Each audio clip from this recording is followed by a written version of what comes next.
So hello everyone guys, welcome back to YouTube channel knowledge क्रीडा. विद्यार्थी मित्रांनो, 10वीचा इतिहास व राज्यशास्त्र हा पेपर तुमचा 22 मार्चला होणार आहे. विद्यार्थी मित्रांनो, 10वीचे पेपर आता फक्त 2 राहिलेले आहेत आणि त्यामध्ये इतिहास व राज्यशास्त्र आणि भूगोल हे सर्वात महत्त्वाचे पेपर तुमच्यासाठी आहेत. का महत्त्वाचे आहेत? कारण की यामध्ये तुम्हाला स्कोरिंग हा सब्जेक्ट असतो. स्कोरिंग सब्जेक्ट म्हणजेच काय, की यामध्ये तुम्ही 100 पैकी जास्तीत जास्त चांगले मार्क्स मिळवण्याचा प्रयत्न करू शकता चांगला स्टडी करून. ओके, आतापर्यंत तुम्ही सर्वांनी पेपर चांगले सोडवले असतील, मला सर्वांनी कॉमेंट्समध्ये नक्की सांगा. तर आता वेळ आहे ती म्हणजेच की इतिहास राज्यशास्त्र याचा स्टडी करण्याची, आणि ते सुद्धा कमीत कमी दिवसामध्ये. 22 मार्चला तुमचा हा पेपर होणार आहे. तर 22 मार्चला म्हणजे आजपासून तुम्ही कमीत कमी दिवसामध्ये कसा चांगला स्टडी करू शकता इतिहास व राज्यशास्त्राचा, हे आपण या व्हिडिओमध्ये पाहणार आहोत. ठीक आहे, तर त्यासाठी सर्वांनी अगोदर चॅनल सबस्क्राईब करून ठेवा, कारण की 90% विद्यार्थी फक्त व्हिडिओ पाहतात पण अजून सुद्धा चॅनल सबस्क्राईब करत नाही आहेत. सर्वांनी सबस्क्राईब करून ठेवा, त्याचबरोबर व्हिडिओ शेअर करा आणि व्हिडिओला लाईक करून ठेवा. ठीक आहे, तर चला आपण 2 पॉईंट इथं पाहणार आहोत. सर्वात मेन सर्वात इम्पॉर्टंट म्हणजे पहिला पॉईंट असणार आहे आपला तो म्हणजेच की इतिहास व राज्यशास्त्र याचा जो पेपर पॅटर्न आहे, म्हणजे नेमके कसे क्वेश्चन विचारतात ते आपण पाहणार आहोत. सेकंड प्रकार पाहणार आहोत, म्हणजे टाईप पाहणार आहोत, ते म्हणजेच की आपल्याला बेस्ट मार्क्स घ्यायचे आहेत, त्याची आपल्याला बेस्ट स्ट्रॅटेजी आपल्याकडे असली पाहिजे. तर बेस्ट स्ट्रॅटेजी आपण इथं पाहणार आहोत कमीत कमी दिवसामध्ये चांगले मार्क्स घेण्यासाठी. तर कमीत कमी दिवसामध्ये चांगले मार्क्स घेण्याची स्ट्रॅटेजी आपली एकदम बेस्ट असणार आहे इतिहास व राज्यशास्त्रासाठी. ठीक आहे, त्याआधी सर्वांनी इथं व्हिडिओ कंप्लीट पहा, कुठेही स्किप करू नका. तर चला आपण पहिला पॉईंट पाहूया, तो म्हणजेच की पेपर पॅटर्न नेमका इतिहास व राज्यशास्त्राचा कसा असतो. ठीक आहे, तर चला इथं सुरू करूया. तर पहा विद्यार्थी मित्रांनो, तुम्हाला इथं 39 मार्काचा पेपर तुमचा असतो आणि वेळ 2 तास असतात. 2024ला तुम्ही हा व्हिडिओ आहे तुमच्यासाठी, म्हणून 2 तास 10 मिनिट तुमच्यासाठी हा वेळ इथं असणार आहे. ओके, तर चला पेपर पॅटर्न पहा. इथं तुम्हाला पहिला प्रश्न विचारला जातो तो म्हणजेच की प्रश्न क्रमांक 1 ओके, दिलेल्या पर्यायांपैकी योग्य पर्याय निवडून विधाने पूर्ण करा. ओके, 3 मार्कासाठी तुम्हाला 3 रिकाम्या जागा विचारल्या जातात. ओके, 3 मार्कासाठी तुम्हाला यामध्ये पर्याय असतात दिलेले 4 पर्याय. 4 पर्यायापैकी कोणताही एक निवडून तुम्हाला हे रिकामी जागा पूर्ण लिहून तुम्हाला इथं सोडवायची असते. 3 मार्कासाठी 3 रिकाम्या जागा. ओके, याचमध्ये ब प्रश्न असतो की प्रत्येक गटातील चुकीची जोडी ओळखून पुन्हा लिहा. ओके, फर्स्ट आणि सेकंड तुम्हाला 2 दिलेले असतात. ओके, पाहू शकता 3 मार्कासाठी तुम्हाला 3 दिलेले असतात. ठीक आहे, तर प्रत्येक गटातील चुकीची जोडी ओळखून तुम्हाला पुन्हा लिहायची असते. ठीक आहे, तुम्हाला हे जे जोड्या दिल्या आहेत यामध्ये चुकीची जोडी ओळखायची असते आणि ते लिहायची असते. 3 मार्कासाठी 3 चुकीच्या जोड्या ओळखायच्या असतात 3 प्रश्नामधल्या. ओके, त्यानंतर तुम्हाला प्रश्न क्रमांक दुसरा असतो यामध्ये वाला की दिलेल्या सूचनेनुसार कृती पूर्ण करा. कोणतेही 2 तुम्हाला सोडवायचे असतात 4 मार्कासाठी, म्हणजे प्रत्येक प्रश्न किती 2 मार्कासाठी तुम्हाला असतो. एकूण 2 प्रश्न 4 मार्कासाठी असतात. ठीक आहे, तर पाहू शकता पहिलं तुम्हाला दिलं आहे, पाहू शकता फर्स्ट, सेकंड आणि 3 तुम्हाला जे दिले असतील ते 3 पैकी कोणते 2 तुम्हाला इथं सोडवायचे असतात. इतिहासमधलेच तुम्हाला इथं विचारतात. त्यामधलं यामधलंच दुसऱ्या प्रश्नामधला ब असतो तुम्हाला थोडक्यात टिपा लिहा म्हणून असतो. 4 मार्कासाठी कोणतेही 2 टॉपिकवरती टिपा लिहा असतं. 3 दिले असतात, 3 पैकी 2 सोडवायचे असतात. म्हणजे एकूण काय तुम्हाला असं असतं की 3 पैकी 2 सोडवा. ओके, म्हणजे एकूण काय तुम्हाला इथं पर्याय आहेत, ऑप्शन आहेत तुमच्याकडे प्रश्न सोडवण्यासाठी, प्रश्नाचे उत्तर लिहिण्यासाठी. ठीक आहे, त्यानंतर तुम्हाला प्रश्न क्रमांक 3 विचारला जातो. प्रश्न क्रमांक 3मध्ये 4 एकूण तुम्हाला काय दिलेले असतात, प्रश्न दिलेले असतात. 4 पैकी तुम्हाला कोणतेही 2 सोडवायचे असतात. किती मार्कासाठी? 4 मार्कासाठी. म्हणजे यामधला प्रत्येक प्रश्न तुम्हाला किती 2 मार्कासाठी विचारला जातो आणि कोणते 2 सोडवायचे आहेत, म्हणून इथं 4 मार्क तुम्हाला इथं मिळणार आहेत. ठीक आहे, त्यानंतर तुम्हाला असतो प्रश्न क्रमांक 4. ओके, दिलेल्या उत्तराचे वाचन करून त्या खालील प्रश्नांची उत्तरे लिहा. किती 4 मार्कासाठी तुम्हाला हा काय विचारला जातो. पाहू शकता तुम्हाला इथं 4 मार्कासाठी तुम्हाला विचारले जातात. हे 3 प्रश्न अशा टाईपचे यामध्ये विचारले गेले आहेत तुम्हाला. ओके, त्यानंतर प्रश्न क्रमांक 5 असतो तुम्हाला. प्रश्न क्रमांक 5 मध्ये तुम्हाला पुढील प्रश्नांची सविस्तर उत्तरे लिहा असं असते. कोणतेही 2 सोडवायचे असतात 4 पैकी, एकूण 6 मार्क तुम्हाला इथं असतात. म्हणजे 4 पैकी कोणती तुम्हाला काय 2 सोडवायचे असतात. एकूण 6 मार्कासाठी, म्हणजे प्रत्येक प्रश्नाला 3 मार्क तुम्हाला इथं डिवाइड केलेले असतात.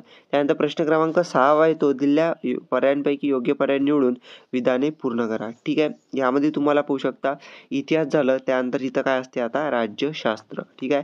इथं राज्यशास्त्राला काय झाली तुमची इथं सुरुवात झालेली आहे. तुमचा जो बोर्डचा पेपर असणार आहे तिथं वरती असं लिहून येणार की राज्यशास्त्र वगैरे, किंवा डायरेक्टली प्रश्न क्रमांक 6 लागला म्हणजे समजून चाला की या राज्यशास्त्राला इथं सुरुवात झालेली आहे. ठीक आहे. इतिहास व राज्यशास्त्र दोन्ही निवडून तुम्हाला हा पेपर असतो हे लक्षात असू द्या. ठीक आहे. तर प्रश्न क्रमांक 6 मध्ये 2 रिकाम्या जागा असतात, 2 मार्काआडी, जसं की पहिला प्रश्न असतो इथं त्या टाईप. ठीक आहे. त्यानंतर प्रश्न क्रमांक 7 असतो तुम्हाला पुढील विधाने चूक की बरोबर ते सकारण स्पष्ट करा. सकारण म्हणजेच काय की तुम्हाला हे 3 दिलेले आहेत, 3 पैकी कोणती 2 तुम्हाला ओळखायचे आहेत, बाबा चूक आहेत की बरोबर आहे. चूक आहे की बरोबर आहे ते तर लिहायचंच आहे, पण त्याचं कारण तुम्हाला लिहायचं असते की चूक काय आहे आणि बरोबर आहे तर बरोबर का आहे. यासाठी तुम्हाला 4 मार्क आहेत विद्यार्थी मित्रांनो. चूक की बरोबरसाठी कोणते 2 सोडवले तर. ठीक आहे. तर हे खूप तुम्हाला इम्पॉर्टंट असते, चूक की बरोबर सहकारण लिहा म्हणून. त्यानंतर प्रश्न क्रमांक 8 असतो संकल्पना स्पष्ट करा कोणती एक. ओके. भ्रष्टाचार किंवा राष्ट्रीय पक्ष, म्हणजे असे 2 तुम्हाला दिले जातात जे तुमचे राज्यशास्त्राचे टॉपिक आहेत. 2 मार्काआधी तुम्हाला कोणती एकाच्या वरती तुम्हाला संकल्पना स्पष्ट करा म्हणजेच काय ते त्याचा अर्थ तुम्हाला इथं लिहायचा असतो. ठीक आहे. यामध्ये तुम्हाला ब प्रश्न विचारला जातो, 2 दिले असतात त्यापैकी 1 सोडवायचे असते, त्यामध्ये 2 मार्क तुम्हाला इथं मिळत असतात. त्यानंतर सर्वात शेवटचा प्रश्न येत असतो तो म्हणजेच की प्रश्न क्रमांक 9, पुढील प्रश्नांचे थोडक्यात उत्तर लिहा कोणतेही एक. 2 पैकी कोणतेही तुम्हाला 1 सोडवायचं असते. किती मार्काआधी तर 2 मार्काआधी तुम्हाला इथं विचारले जाते. म्हणजे एकूण आपला पेपर संपलेला आहे इतिहास व राज्यशास्त्राचा. ओके. पाहू शकता 2 + 2 4 + 2 6 + 4 इथं 10 आणि 2 + 12 मार्काआधी तुम्हाला काय इथं राज्यशास्त्रावरती काय दिलेले असतात. प्रश्न क्रमांक 6 पासून 12 मार्काआधी तुम्हाला इथं प्रश्न दिलेले असतात. विद्यार्थी मित्रांनो एवढं लक्षात ठेवा. ठीक आहे. त्यानंतर 28 मार्काचे तुमचे काय इतिहासचे इथं प्रश्न दिलेले असतात. म्हणजे 28 + 12 किती झाले 40 मार्काचे तुम्हाला इथं काय दिलेले असतात. प्रश्नपत्रिका असते इतिहास व राज्यशास्त्राची.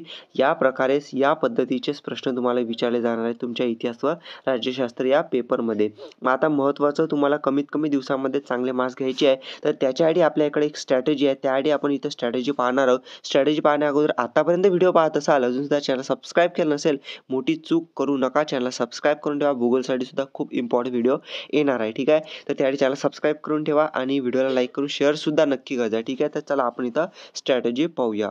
स्ट्रॅटेजी पहा कशा पद्धतीची आहे. तर सर्वात अगोदर इतिहासचे पहा, तुम्हाला टोटल जे पाठ दिलेले आहेत ते 9 पाठ तुम्हाला दिले आहेत. तर हे जे 9 पाठासाठी आपल्याला एक स्ट्रॅटेजी, सिंपल स्ट्रॅटेजी आहे ते मी तुम्हाला सांगतो. पहा, हे जे 9 पाठ तुम्हाला दिले आहेत तर या 9 पाठाचे तुम्हाला चॅप्टर वाईज वेटेज पाहायचं आहे. चॅप्टर वाईज वेटेज काय असते दादा, तर तुम्हाला प्रत्येक पाठाला बोर्ड परीक्षेमध्ये किती मार्काआधी त्यामधले प्रश्न विचारले जातात, तर जे मार्क्स असतात ना तर ते झाले चॅप्टर वाईज वेटेज. तर टोटल 9 चॅप्टरचे तुम्हाला काय करायचं आहे, प्रत्येक चॅप्टरचं चॅप्टर वाईज वेटेज पाहायचं आहे. चॅप्टर वाईज वेटेज कुठं मिळणार तुम्हाला, सिंपल आहे. चॅप्टर वाईज वेटेज तुम्हाला गुगलवरती मिळून जाणार आहे. ओके. गुगलवरती तुम्ही सिम्पली सर्च करा असं की 10th इतिहास chapter wise weightage Maharashtra board 2024. Okay. तुम्ही असं सर्च केलं की तुम्हाला या इतिहासच्या प्रत्येक चॅप्टरचं, इतिहास व राज्यशास्त्राचं चॅप्टर वाईज वेटेज, प्रत्येक चॅप्टरला किती मार्क आहेत तर ते तुम्हाला येणार आहे. ठीक आहे. आता इतिहासमध्ये काय असते की तुम्हाला जे चॅप्टर वाईज वेटेज असते म्हणजे कोणत्या पाठाला किती मार्क आहेत हे कशा पद्धतीचं असते, तर मी तुम्हाला सांगत आहे. समजा आता पहिला पाठ आहे तर पहिल्या पाठाला मार्क असतात, किंवा इतिहासमध्ये काही काही असे पाठ आहेत समजा 2, 3, 4 आणि 5 हे 2 ते 3 चॅप्टर मिळून तुम्हाला त्यामध्ये मार्क्स डिवाइड केले आहेत. आता मी हे जे सांगत आहे हे परफेक्ट असंच नाही आहे. मी पाहिलेलं आहे कशा पद्धतीने तुम्हाला चॅप्टर वाईज वेटेज दिलं आहे, बट मी शुअर नाही की 2, 3, 4, 5 चॅप्टर मिळूनच तुम्हाला मार्क डिस्ट्रीब्युशन केलं आहे म्हणून बोर्ड परीक्षेसाठी नाही. तर तुम्ही ते चेक करून घ्या की कोणकोणते चॅप्टर मिळून तुम्हाला इथं टोटल मार्क इथं डिवाइड केले आहेत, दिलेले आहेत. ओके. मग आता या मार्क कोणत्या चॅप्टरला किती आहेत बोर्ड परीक्षेसाठी, याचा फायदा नेमका कसा होणार आहे दादा, ते तुम्हाला पुढच्या स्टेपमध्ये सांगतो. त्याच्या अगोदरची पहिली स्टेप तुम्हाला सांगतो काय करायचं म्हणून. तर आता तुमच्याकडे जेवढा वेळ आहे कमी, त्यामध्ये काय करायचं, आता पहा, तुम्ही 10वीचे विद्यार्थी आहेत, इतिहासच्या सब्जेक्टचं तुम्ही काही ना काही वर्षभर तुम्ही अभ्यास नक्की केला असेल. म्हणजे मॅक्सिमम असे विद्यार्थी असतात त्यांनी अभ्यास केलाच असेल. म्हणजे मी सांगतो तुम्हाला 80% असे विद्यार्थी असतील त्यांनी अभ्यास केलेलाच असेल. ठीक आहे. राहिलेचे समजा 20% विद्यार्थी आपण ग्राह्य धरू की त्यांनी बाबा आतापर्यंत थोडाफार म्हणजे काही जास्त अभ्यास केला नाहीये, पण जास्तीत जास्त विद्यार्थी की त्यांनी इथं पूर्ण अभ्यास केला आहे. होऊ शकते 90% 90% विद्यार्थ्यांनी सुद्धा चांगला अभ्यास केला असेल इतिहासचा. ठीक आहे. तर पाहू शकता काय काय सांगतो मी तुम्हाला, की जे 9 टोटल तुम्हाला पाठ दिले आहेत. आता असं नाही की सर्वांनी 9चे 9 एकदम परफेक्ट पाठ केले असतील, त्यामधले प्रश्न उत्तर नाही. तर काही विद्यार्थ्यांनी काय केलं असेल, समजा पहिले 5 ते 6 पाठ केले असतील समजा त्यामधले प्रश्न उत्तरं, किंवा काही विद्यार्थ्यांनी 4, 5, 6 किंवा 7, 8, 9 ओके, किंवा 2, 3 असे मिळून म्हणजेच काय की पैकी समजा तुम्ही 5 ते 6 चॅप्टर किंवा 7 ते 8 चॅप्टर ओके तुम्ही केलेले असतील. 7 ते 8 चॅप्टर म्हणजे समजा शेवटचे 2-3 किंवा सुरुवातचे 4-5 असे मिळून सुद्धा तुम्ही केले असतील तरी काही प्रॉब्लेम नाही. ठीक आहे. आता महत्त्वाचं काय, तुम्ही जे आतापर्यंत स्टडी केलं आहे पूर्ण वर्षभर चांगली गोष्ट आहे. मग त्याला तुम्हाला काय करायचं आहे, आता रिव्हिजन करायची आहे. रिव्हिजन कशी करायची पहा. तर रिव्हिजन करण्यासाठी तुम्हाला जे प्रश्न दिले आहेत ते प्रश्नाचे तुम्हाला काय उत्तरं लिहून पाहायचं आहे. आता पहा, उत्तरं लिहून पाहायचं आहे तर वेळ कमी आहे तुमच्याकडे मला माहिती आहे. बट इम्पॉर्टंट काय की जर तुमच्याकडे एवढी कॅपॅसिटी आहे की तुम्ही उत्तरं न लिहून पाहता फक्त प्रश्न कोणता आहे, उत्तर त्याचं कोणतं आहे हे पाहून तुमची रिव्हिजन चांगल्या पद्धतीची होत असेल तर ते रिव्हिजन तुम्ही करा. किंवा तुम्हाला एक स्ट्रॉंग रिव्हिजन पाहिजे असेल, एक परफेक्ट रिव्हिजन पाहिजे असेल तर प्रॅक्टिस करणे खूप महत्त्वाचं आहे. प्रश्न पाहिला की त्याचं उत्तर लिहून पाहणे खूप महत्त्वाचं आहे. तेव्हाच तुमची इथं परफेक्ट इथं रिव्हिजन होऊ शकते. कारण की रिव्हिजन फक्त करून काही फायदा नाही. रिव्हिजन प्लस त्याची प्रॅक्टिस म्हणजे प्रश्नाचं उत्तर लिहून पाहणे हे महत्त्वाचं इथं ठरणार आहे. ठीक आहे. इतिहासच्या या पूर्ण चॅप्टर्समध्ये. ठीक आहे. तर हे झाली पहिली स्टेप तुम्हाला करायची की जे तुम्हाला येते ओके. म्हणजे 9 पैकी समजा 2-3 चॅप्टर येऊ, 5 ते 6 चॅप्टर येऊ, कितीही चॅप्टर येऊ किंवा कोणतेही टॉपिक येऊ, कोणतेही प्रश्नाचे उत्तर येऊ, ते तुम्हाला आतापर्यंत रिव्हिजन प्लस प्रॅक्टिस त्याची करायची आहे. ठीक आहे. सेकंड स्टेप कोणती आहे, तर सेकंड स्टेप अशी आहे की समजा तुम्ही आता 9 चॅप्टर आहे, 9 चॅप्टरपैकी जेवढे चॅप्टर तुम्हाला येतात त्यामधले प्रश्न उत्तर येतात ते तुम्ही पाहिले, ते तुम्ही केले. आता सेकंड स्टेप अशी आहे की प्रत्येक पाठाला किंवा 2 ते 3 पाठ मिळून जेवढे त्या पाठांना मार्क्स दिले आहेत बोर्ड परीक्षेसाठी ओके, मार्क्स दिले आहेत बोर्ड परीक्षेसाठी चॅप्टर वाईज मार्क्स डिस्ट्रीब्युशन तुम्हाला पाहायचं आहे. चॅप्टर वाईज वेटेज तुम्हाला पाहायचं आहे. तर ते चॅप्टर वाईज वेटेज पाहून म्हणजे पहिली स्टेप तुम्ही कंप्लीट केली रिव्हिजन प्लस प्रॅक्टिस अशा चॅप्टरची की जेपर्यंत आतापर्यंत तुम्ही वर्षभर त्याचा स्टडी केला आहे, त्याचं रिव्हिजन प्लस प्रॅक्टिस कंप्लीट केली पहिली स्टेप.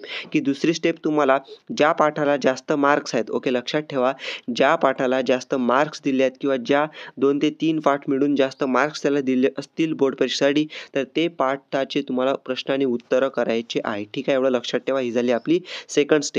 आता महत्त्वाचं की दादा प्रश्न नेमके कुठून विचारले जात असतात हे सुद्धा बऱ्याच जणांना काय कन्फ्युजन असते. बरेच जण 10वी पहिल्यांदा बोर्डाची परीक्षा देतात, त्यांना माहीतच नसते की बाबा, त्यांना म्हणजे खूप जण घाबरून देतात की तुम्हाला बाहेरून प्रश्न विचारतात, तुमच्या पुस्तकामधून प्रश्न विचारत नाही. पण मी तुम्हाला सांगतो, माझा एक्सपिरियन्सनुसार सांगतो, 100% ओके, 99% सुद्धा नाही, 101%, 100% तुम्हाला तुमच्या या स्वाध्यायमधून प्रश्न विचारले जाणार आहे. ठीक आहे. स्वाध्यायमधून तुम्हाला प्रश्न विचारले जाणार आहे. तुमच्या पुस्तकाबाहेरून तुम्हाला कुठूनही प्रश्न येणार नाही आहे. ठीक आहे. म्हणून स्वाध्यायमधले तुम्ही काय करा की तुम्हाला रिकाम्या जागा असो, जोडी ओळखा असो, दुरुस्त करून लिहा असो, ठीक आहे, किंवा संकल्पना चित्र पूर्ण करा, सविस्तर उत्तर लिहा, टिपा लिहा, संकल्पना स्पष्ट करा. प्रत्येक प्रश्न तुम्हाला तुमच्या पुस्तकामधूनच विचारला जाणार आहे. आता महत्त्वाचं काय, ज्या पाठाला जास्त मार्क्स आहेत ना, त्याचं एक ट्रिक सांगू तुम्हाला. तर ज्या पाठाला जास्त मार्क्स आहेत तर त्याचं तुम्ही काय करा, सविस्तर उत्तर लिहा. त्यानंतर तुम्ही इथं पुढील प्रश्नाचे 25 ते 30 शब्दात उत्तर लिहा. अशा टाईपचे जे प्रश्न आहेत ते तुम्ही करा ओके. आणि महत्त्वाचं जे तुम्हाला दिलेले आहे स्वाध्याय मागं रिकाम्या जागा आणि पुढील चुकीची जोडी दुरुस्त करून पुन्हा लिहा. तर हे जे काही दिले आहेत संकल्पना स्पष्ट करा म्हणजे सोपी वाले, हे तुम्ही सर्वच्या सर्व जे 9 पाठ तुम्हाला दिले आहेत ना, तर सर्व पाठाचं तुम्हाला करून जायचं आहे. एवढं लक्षात ठेवा. तुमच्या स्वाध्यायाच्या बाहेरून तुम्हाला प्रश्न येणार नाही, स्वाध्यायामधलेच तुम्हाला प्रश्न येणार आहेत. म्हणजे प्रत्येक स्वाध्यायामधले तुमचे टोटल 9 पाठ आहेत ना तुमचे इतिहासमधले, त्यामधले.